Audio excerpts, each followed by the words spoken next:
Hello. I want to talk about. I've read the first chapter of this book here, excellent book, called Darwin on Trial by Philip Johnson. And Philip Johnson is a PhD in law, in Harvard in law, and is also a graduate of the University of Chicago. He is a lawyer, and he is anti-evolution. He is against evolution, and in this book he attacks so-called evidences for the existence of evolution. And I do not believe in evolution. I believe it is a false teaching, and I believe that there are logical reasons for denying evolution. And he goes just down the line and destroys all the so-called evidence for the existence of evolution. He attacks so-called natural selection, mutations, fossils, similarity in bone structures to animals, molecules, primordial soup, all these so-called evidences for evolution. And I know that there are more so-called evidence for evolution, which is also attacked and disproven, I believe, by two other scientists who believe in God and do not believe in evolution. Jonathan Wells has a PhD in molecular and cell biology from Berkeley. He is anti-evolution, and he believes in God. He has written a book called Icons of Evolution, and he just goes down and just blasts everything. As does Jonathan Sarfati. He has a PhD in physical chemistry from Victoria University of Wellington. He is anti-evolution, and he has written books called Refuting Evolution and Refuting Evolution 2, and he just goes and just destroys all of the so-called evidence for evolution. So I highly recommend that you read these books. You read Darwin on Trial by Philip Johnson, that you read Jonathan Wells' Icons of Evolution, and you read Jonathan Sarfati, Refuting Evolution and Refuting Evolution 2. Those four books compiled together basically destroy evolution evidence. Okay, so why? Why do that? Why? What's the point? I do not believe in evolution. I believe evolution is primarily is a hoax that has been propagated by atheistic Darwinists in the past 150 years. And if it were not for Darwin and T.H. Huxley and Richard Dawkins and these types of atheistic scientists, we would not be being taught evolution in our public schools. We would not have evolution displays in our natural history museums. We wouldn't even think of the concept of evolution. As you may know, in the year 1859, Charles Darwin wrote a book called On the Origin of Species, where he first started to come up with this concept of evolution. And so 150 years later, we take evolution like for granted. But 160, 170 years ago, nobody thought about this concept, evolution. It came totally out of Charles Darwin's head. And now it's become part of the scientific establishment, and all of our high schools, our colleges teach it, and it's just accepted as science. Atheistic evolution is science. So whenever somebody says the word science, quote-unquote science, they mean it's from an atheistic evolution viewpoint. And there are people who believe that God used evolution to create the world, but they are few and far between. the hardline evolutionists are atheists. They're atheists. And so very few have dissented or disagreed with evolution theory in the science community. But there's a growing number of them, and praise God for that. But right now, I just want to go down the line and try to... I read the first chapter of this book, excellent book, and it helped me to just gather my thoughts and my experiences with being taught evolution in schools, and I've had a just general discontent over this atheistic evolution concept ever since I was taught it, and when I started to have faith in God, I absolutely just couldn't handle it. This evolution, I really struggled with it, and because I understood it. I mean, Richard Dawkins is a good evolutionist. He's the leader of the new atheist groups out of England. He understands evolution. He understands that evolution is about explaining the meaning of life, explaining the origins of the world through atheistic means. And they use the deceptive term naturalism, but it really should be saying atheism. Okay. True evolution, in my view, is atheistic evolution. If you believe that the world came from a single-celled organism by chance, without the intervention of God, that means, and they call it naturalism, they really should be calling it atheistic evolution. In other words, they do not believe in God, they do not believe that there is a creator, a supernatural creator, they don't believe in spirits, they don't believe that any god or goddess created the world. That everything just kind of ordered itself by chance, by accident, and without any God whatsoever. Atheistic evolution. Okay. However, when Charles Darwin in 1859 came out, and then he had an evolution evangelist, T.H. Huxley, go out and preach evolution, a lot of people didn't know how to react to it. They were like, wow, this sounds really smart. Smart guys are saying these things. And so the church didn't know how to react to it. They're like, the church had never dealt with this heresy before. In the history of the church, never had to deal with such a concept. I mean, the concept of evolution was never in the early church. It was never in the medieval times. It wasn't in the Renaissance. But when Charles Darwin came around in England, this concept of evolution, the church was like, what? They didn't have any way of dealing with it. So initially, the church was divided over the concept. And what happened is, a majority, the church accepted evolution as real. The Catholic Church eventually accepted it. Liberalism has started to develop.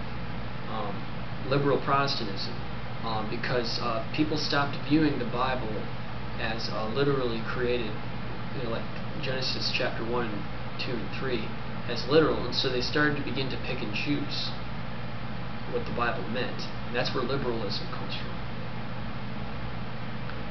And then fundamentalism started to come. Fundamentalism was a conservative Christian reaction against evolution, or Darwinism as they called it back then, and because Darwin made it all up.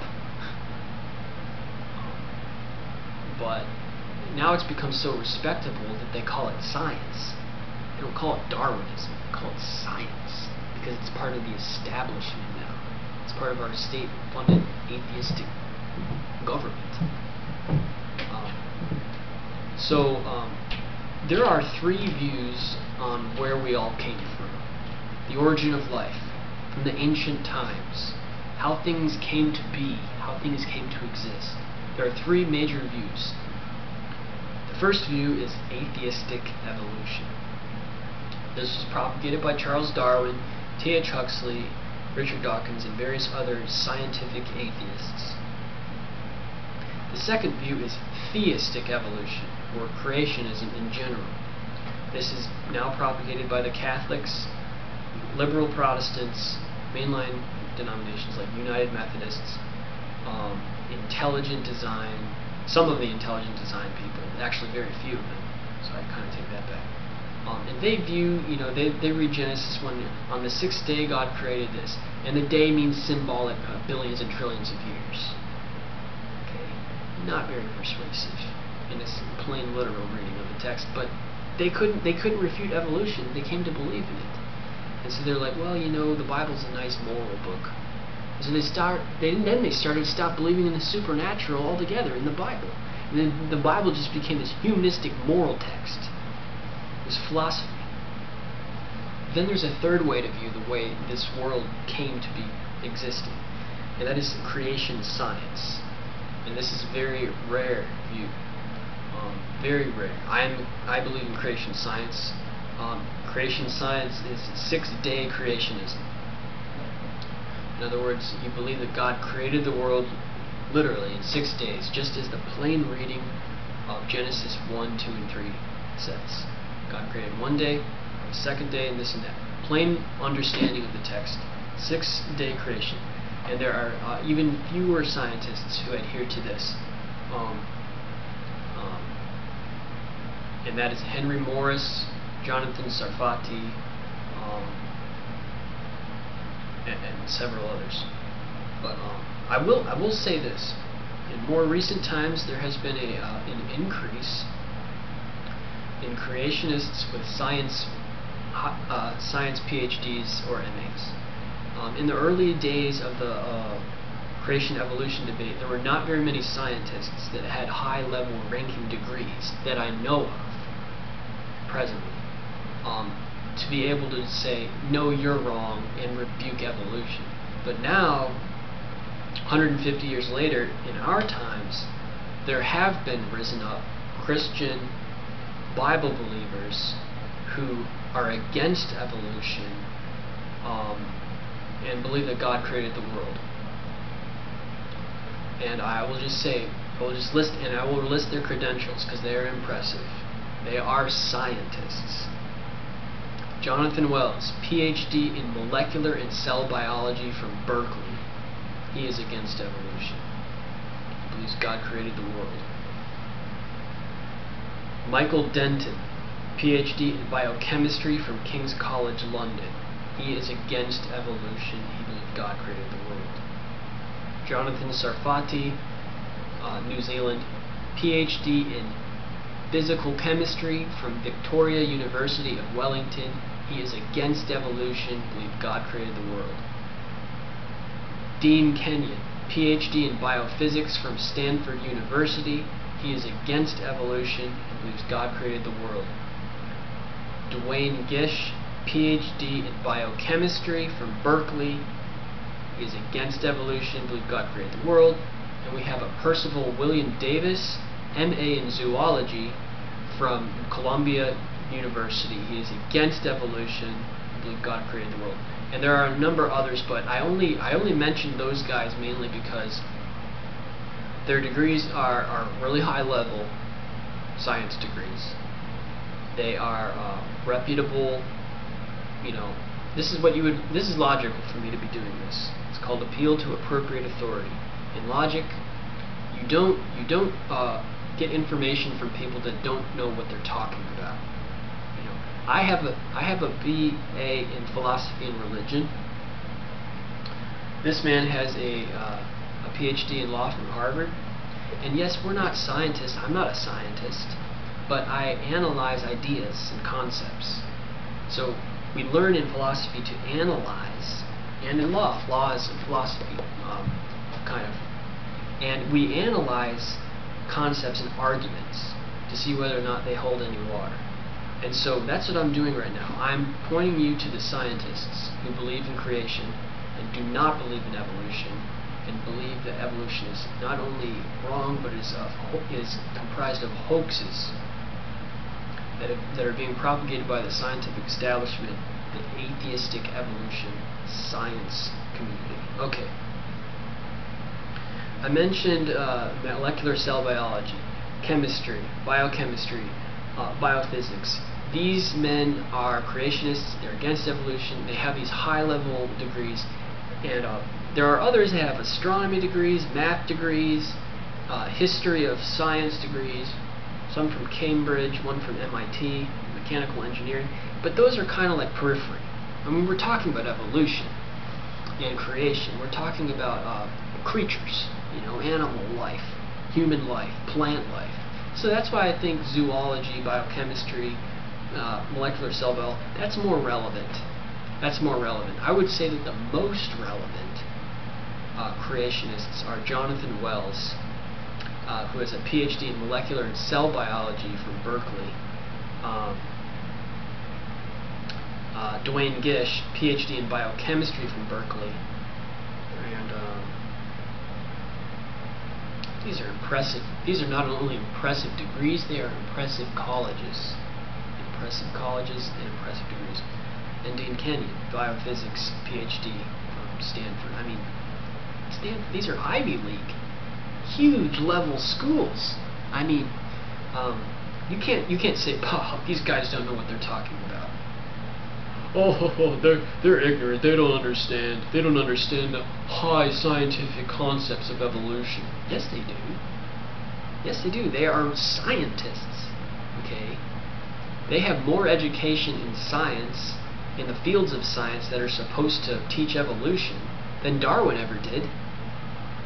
Darwin was no scientist. He was interested in science, but all he ever had was a master's degree in medicine and a master's degree in theology. And Darwin lost his faith in God. He was an atheist, the first atheist evolutionist. Darwin was not a scientist. He was interested in science. He read books about science, but he was not a scientist. These men are scientists. They have way more education than Darwin ever did on biology concepts. And they refute evolution. They hate it. They know it is wrong. And that there, in fact, is more evidence in favor that there is a supernatural creator that originated all life. Okay. Second issue to raise. A lot of times, these intelligent design scientists or these creation scientists, they try to get creation taught in public schools because they view it, the public schools are basically, the science classes in the public schools are teaching atheistic evolution. Not only are they teaching evolution, they're teaching atheistic evolution because there have been a lot of legal court rulings, and that's why this lawyer guy is very pertinent. There have been a lot of court rulings like McLean versus Arkansas and various things that have taken it as the separation of church and state, and that there shall be no government respecting establishment of religion, blah blah blah blah blah blah. And they say they argue from the Constitution, the separation of church and state, no establishment of religion, and so the science classes are legally not allowed to teach God at all, even as a theory.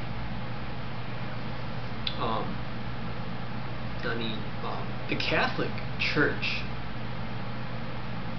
currently, according to the Pope, approves of the concept that God used evolution to create the world. That may change in the future, but probably won't. That at least could be being taught in public schools, but because the separation of church and state, not even that is being taught in public science classes. So these kids are being literally systematically taught in America and in Europe that technically they are led to believe that there is no God, and evolution proves it. Okay. So their science books are literally brainwashing these kids into believing that there is no God. And they're using evidence for evolution to prove it, which the evidence is really, if you investigate the arguments behind it, is very, very weak evidence. Very weak. But they present it as a fact. They present it as if they know so sure. And the fact of the matter is, evolution has never been scientifically proven. We've never been able to videotape a monkey turning into a human being, or anything, or we've never found a missing link or a caveman that has like 8 features, and turning into a human. Never. We've never found a Neanderthal turning into a human being. So we've never seen it. It just never happens. So there's no real conclusive evidence for evolution.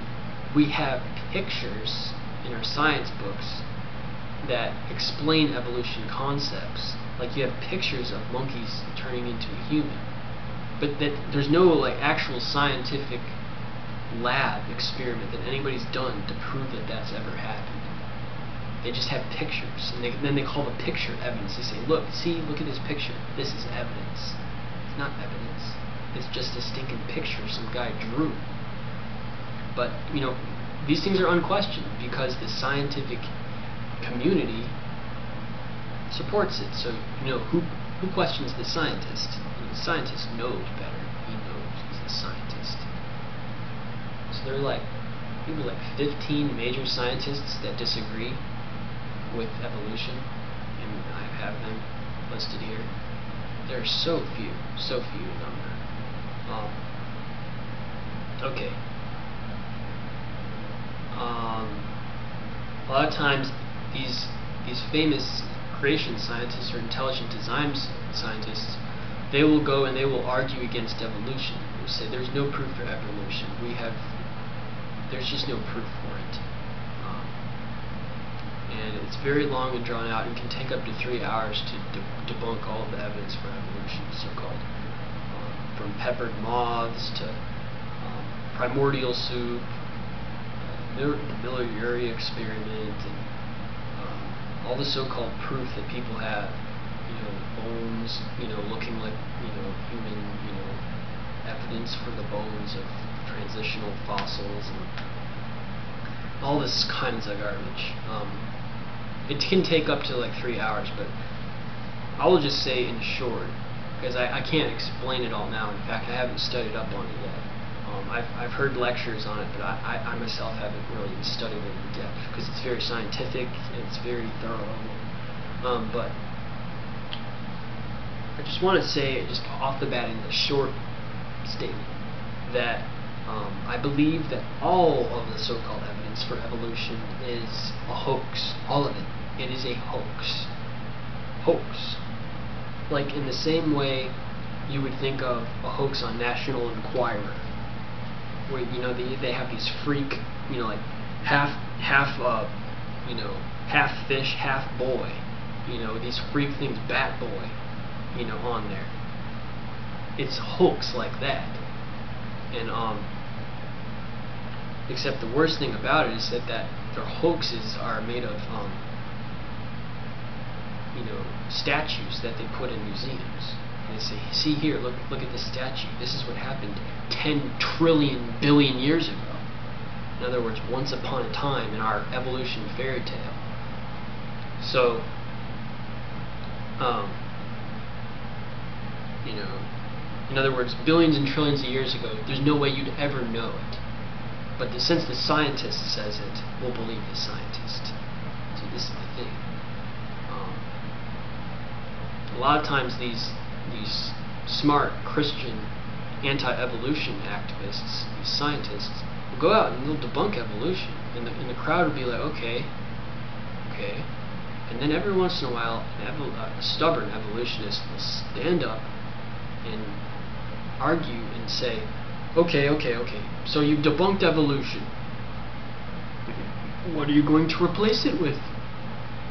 I mean, if you're not going to teach evolution in the public schools, what are you going to replace it with? And he knows he's being a smart aleck because the establishment teaches evolution, no matter what. It's going to teach evolution forever, probably. It's the establishment. It's bureaucracy.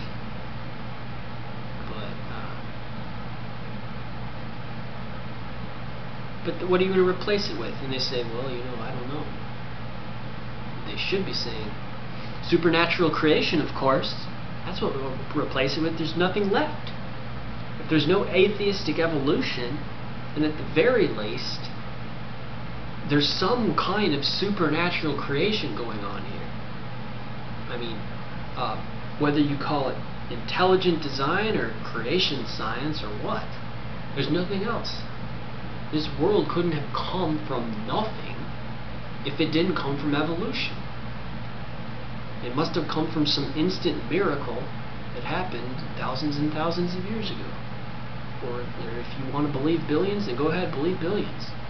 But if it's not coming from evolution, it's coming from a god of some sort, or a goddess, or some sort of spirit is creating everything supernaturally.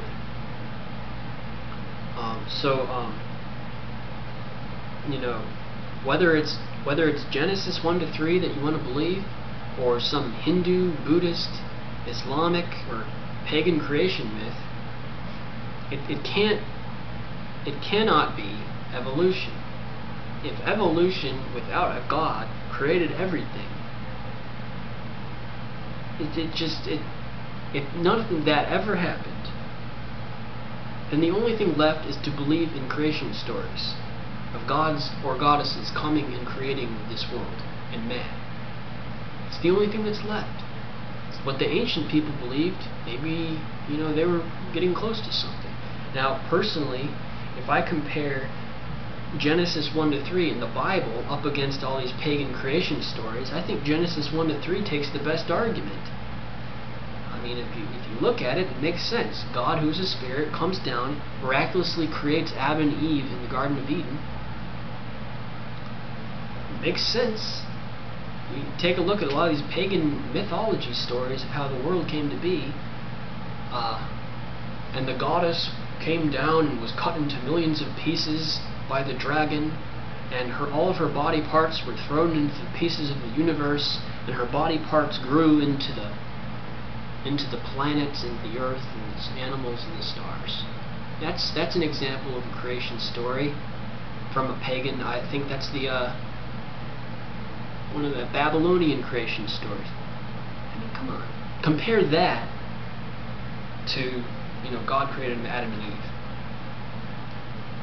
I mean, come on, that's sensible, isn't it? Yes, it's sensible. And not only that, Genesis 1-3 tells you where he created them. Where the Tigris meets the Euphrates River in Iraq. So we have a place on the map we can point to where God created Adam and Eve. And where the Garden of Eden used to exist before the flood of Noah. So, supernatural creation is the only thing left.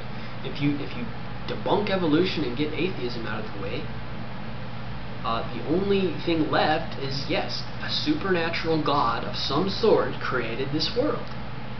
Now, if you want to believe it was a goddess, or Hindu, Buddhist, Islam, take your pick. Okay? However, I personally believe the Bible creation story takes the cake. It has the best explanation, in my opinion. But listen to Richard Dawkins, the prominent evolutionist atheist out of England.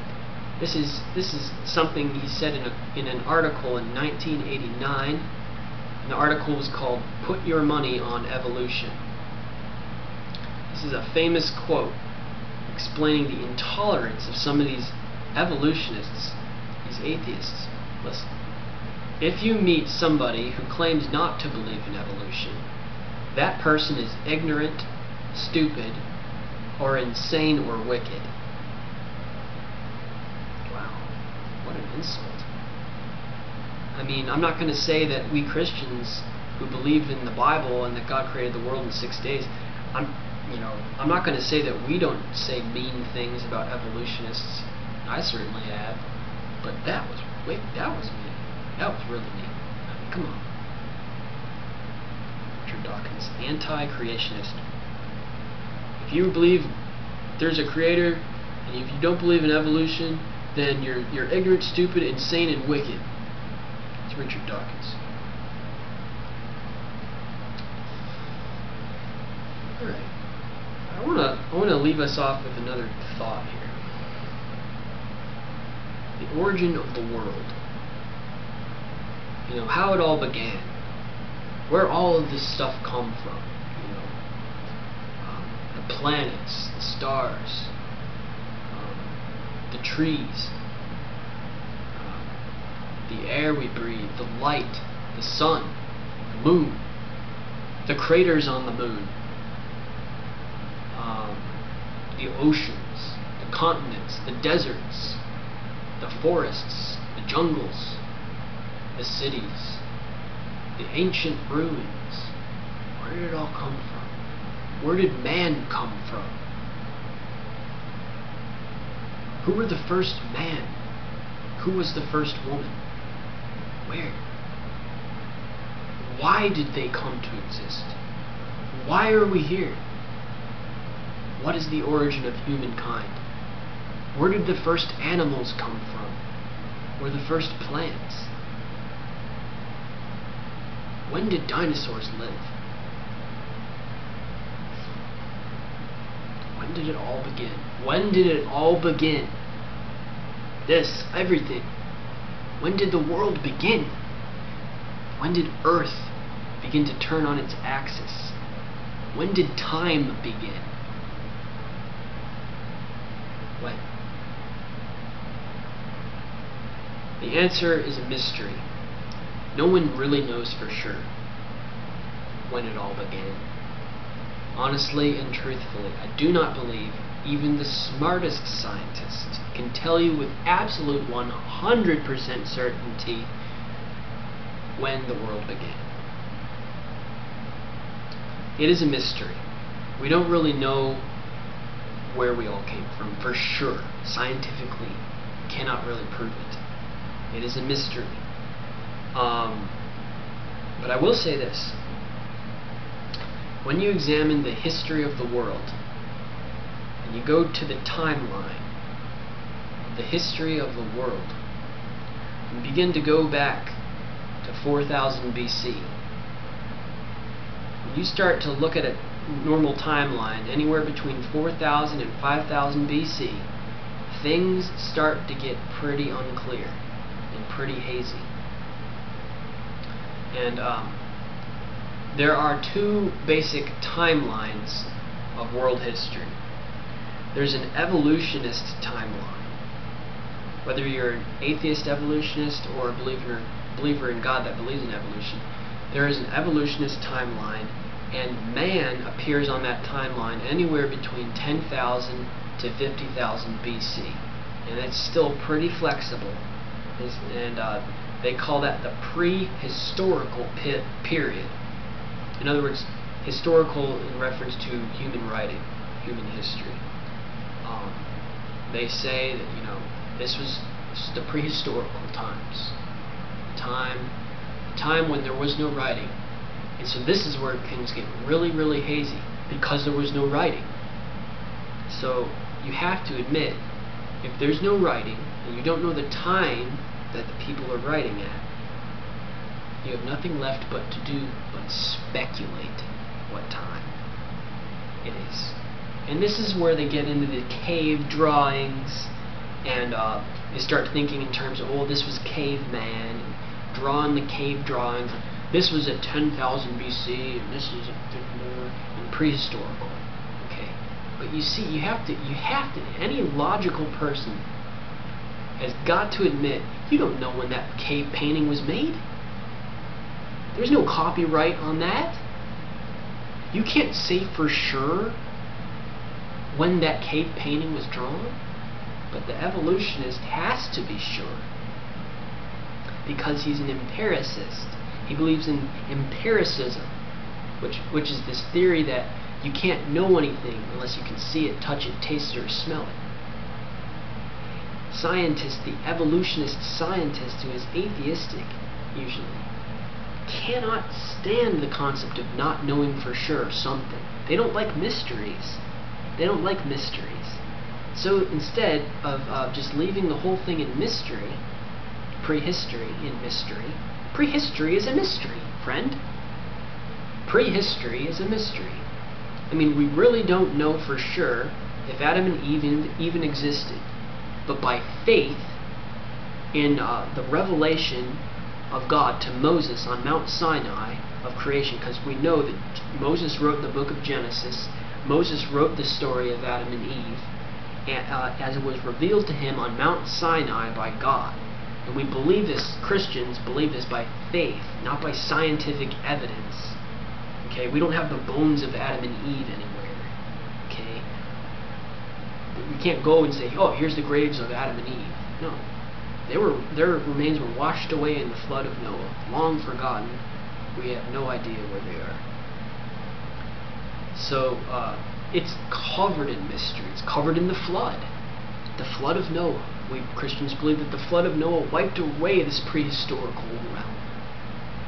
And we don't understand. It's pre-flood, it's prehistory. Call it what you want. We don't know for sure when life began to emerge with man. So the evolutionist speculates. Neanderthals. Yes. Neanderthals, the cavemen, must have lived in this period. Yes, we know that they didn't write any books or didn't leave us any dates or times, but we know, this is what happened, cave paintings, yeah.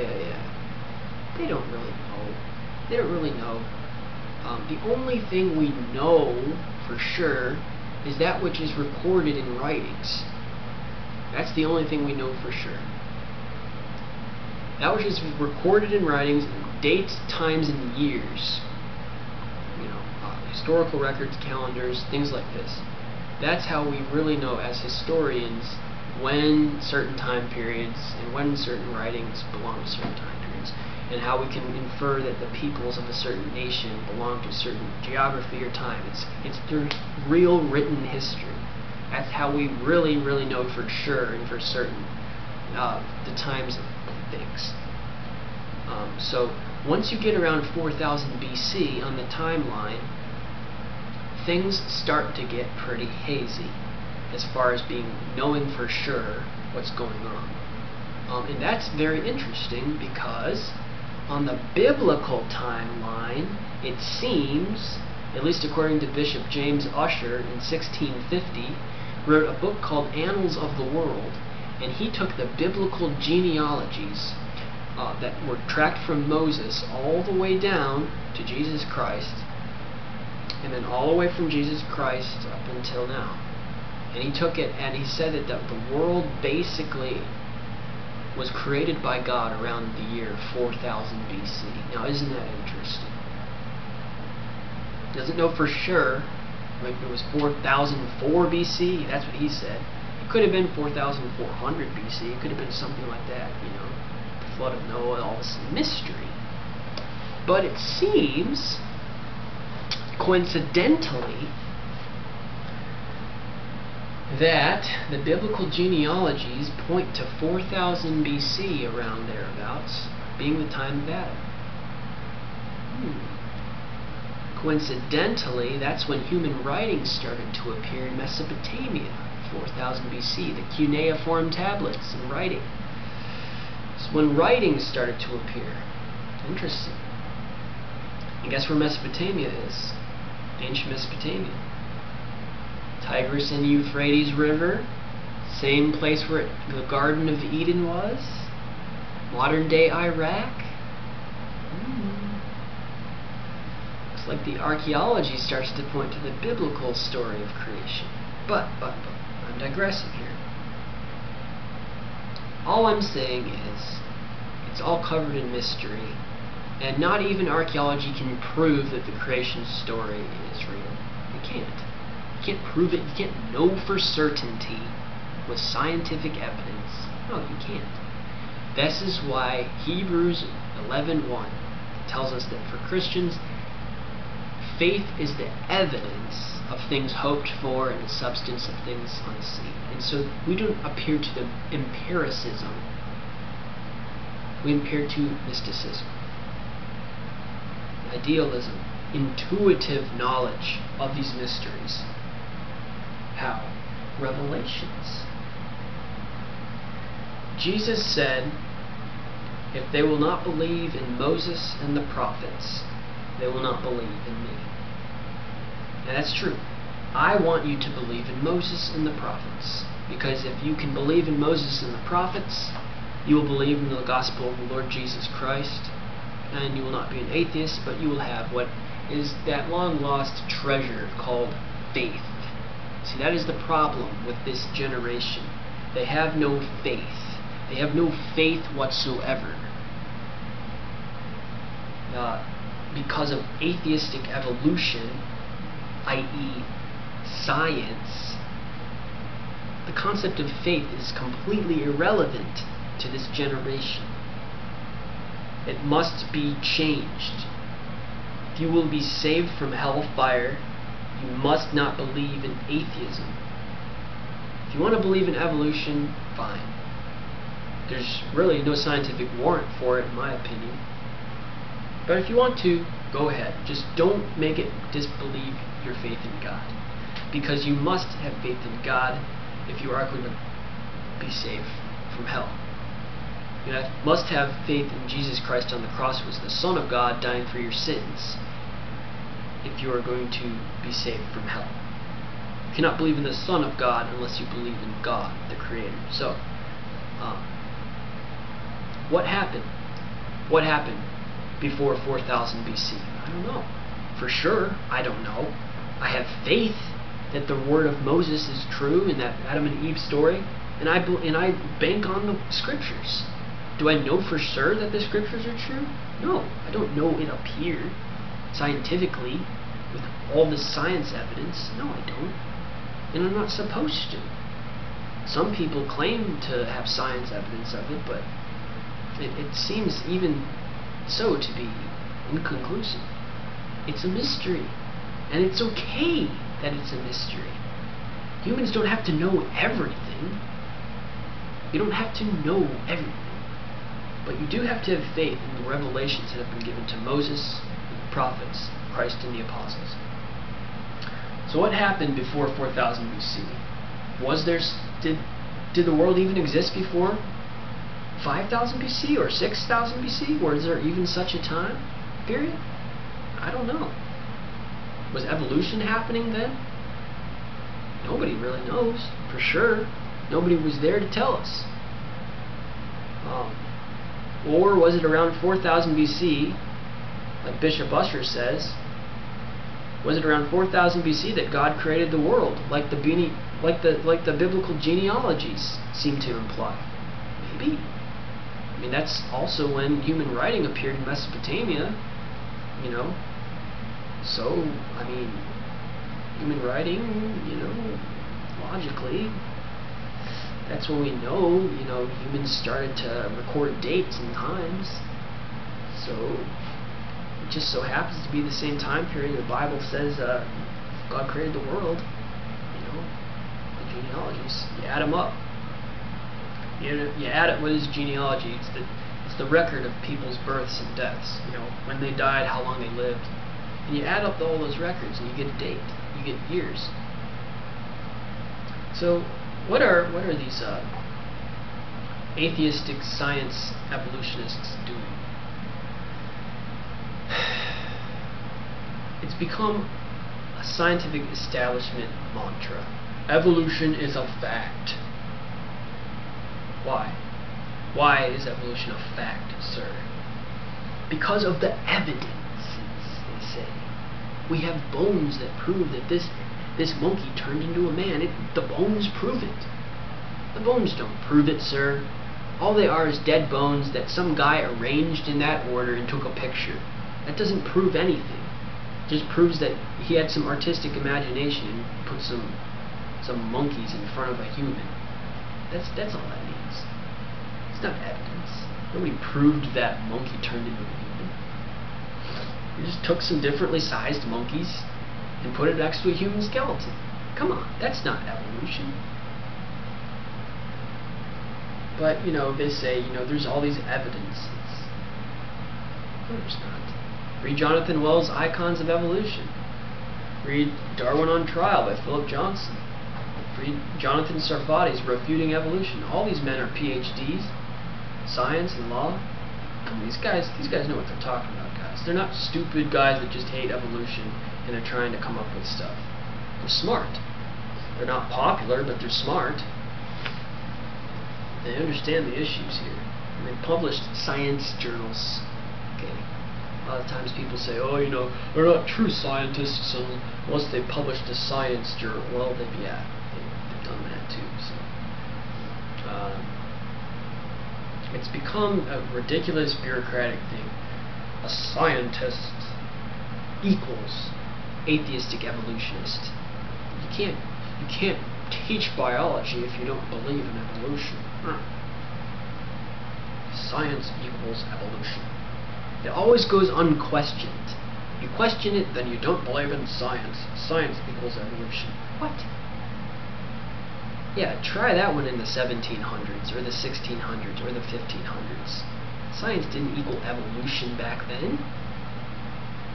Evolution concept didn't even exist. Science clearly meant the study of our surroundings. That's basically what science meant. Science means knowledge. That's all it means. So, to the atheistic evolutionist, you are superstitious and ignorant if you believe in creationism. They use this word superstitious as if, using this special word gives them power over you. For believing in a superstitious God, fairies, Santa Claus God. And they use all this rhetoric. You're so superstitious, creationists. Superstitious. It makes them feel better about themselves. They use words like that. Big words. You superstitious. You just don't understand. So imaginative. Believe in Adam and Eve. So anyway, all I gotta say is, I believe in Genesis 1, 2, and 3. Literally. I believe Jesus believed in Adam and Eve. I believe the Apostle Paul believed in Adam and Eve. As is very clear in Romans chapter 5, 6, and 7. So, Jesus and the apostles believed in Adam and Eve. The prophets believed in Adam and Eve. Moses clearly believed in Adam and Eve. Okay. You cannot be a Christian a real Bible Christian, unless you believe Adam and Eve are real people. Because all of the prophets and apostles, and Jesus and Moses, believed in Adam and Eve. Okay? So, you need to get some faith that God really is real and He created Adam and Eve. And these people are real, they're not just symbols. Okay? Yes, the Bible is symbolic, like in the dreams and visions side of things.